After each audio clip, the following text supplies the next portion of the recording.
As a goalkeeper in football, executing a well-taken goal kick is one of the most crucial skills in the game. This is my friend Ben, who will be attempting a standard goal kick for the first time despite having no prior experience. Observing Ben's goal kick reveals several inefficient and incorrect movements that undermine the effectiveness of his kick. The first key error is Ben's inconsistent approach angle and distance during his run-up. The inconsistency across multiple attempts disrupts the repeatability of his kicks, leading to variability in foot placement and leg swing. As a result, Ben often positions his plant foot too far back and to the side of the ball. This ultimately reduces Ben's ability to in-swing his leg, reducing the surface area for contact with the ball. This culminates in the second clear area of error, involving Ben's incorrect contact with the ball. He fails to strike the ball with the base of his first metatarsal, reducing force transfer, while also making contact on the midline of the ball, which is above the optimal striking area. The result is evident in the ball's trajectory, which fails to reach the optimal 45-degree angle that maximizes both flight and distance. With these inefficiencies taken into consideration, the following motor learning strategies have been selected in order to improve Ben's performance. I'll be providing verbal instructions and visual demonstrations that will specifically guide Ben on determining the initial stance distance and the positioning of both his planting and kicking foot. These instructions will also double as prescriptive feedback, offering Ben knowledge of his performance to highlight factors contributing to inefficiencies. Additionally, I will also implement part practice into Ben's training in order to reduce the complexity of the goal kick. This will involve both simplifying the kicking technique by applying red tape to the optimal contact point on the ball and using fractionalization to focus on the in-swinging motion of the kick, aiming for impact with the base of his first metatarsal. So let's see what this looks like in action. All right, Ben. So the first thing that we're going to do today is I'm going to demonstrate to you the proper technique and form for taking a goal kick. So I'm going to guide you through these techniques and provide you with some feedback for some of the areas that you can change to improve your kicking a bit. Okay, so the first thing that I noticed is that each time you went to take a run-up, you would always choose a different position back here, and that led to run-ups that were very inconsistent with the amount of steps that you take and the angle that you go from the ball. So each time you go to set up, what I want you to do is put your kicking foot behind the ball and then take 4 steps back and 2 steps to the side. And this will give you a consistent position to start your kicks from in order to make sure that your actual run-up is consistent. When you took your run-up and actually planted your foot, you were doing it a little bit too far back and a little bit too far to the side of where it should be.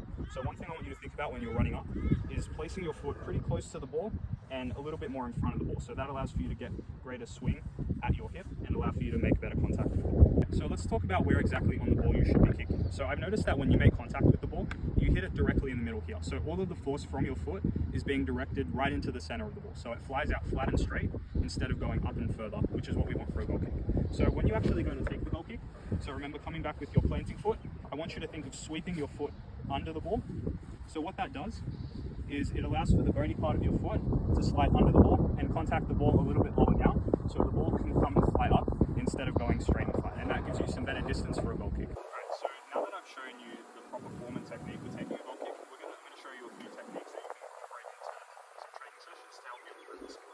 So the first thing that we're doing is with the ball here, place a bit of red tape here. So when you actually go to practice your kicks, we're going to have this flying down slightly, and then that represents the area that I want you to aim for when you kick so you can get the best contact with the ball. And we're going to combine that with this next step. So we're going to break down the actual goal kick into some of its steps.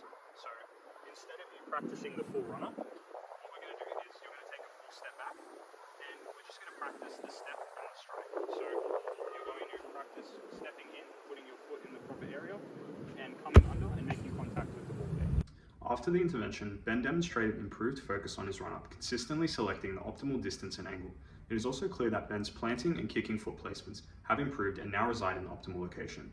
With more practice, Ben's kick significantly improved, with his launch trajectory much closer to the optimal 45-degree angle as compared to his first attempt. So why were these strategies beneficial for Ben's learning? Verbal instructions and visual demonstrations played a key role in Ben's improvement, viewed through the lens of the dynamic systems theory, which sees skill development as a complex interaction between various systems. In the context of goal kicking, improving the movement patterns of the kick emerges as the learner interacts with the various constraints of the task, including run-up distance, foot placement, and the specific contact points on the ball.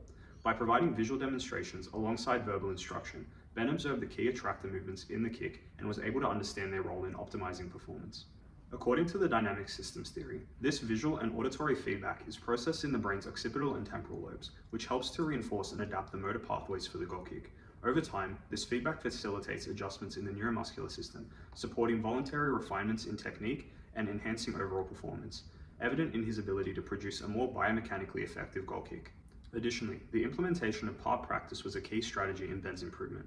The simplification allowed Ben to consistently identify the correct contact point, eventually enabling him to do so without visual aids as he progressed.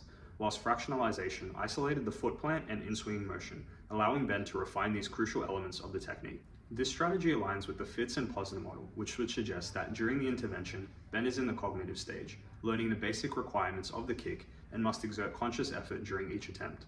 The use of prescriptive feedback and part practice techniques provided the necessary guidance for Ben to progress to the associative stage, where he will begin refining his technique and self-correcting, promoting beneficial movement adaptation.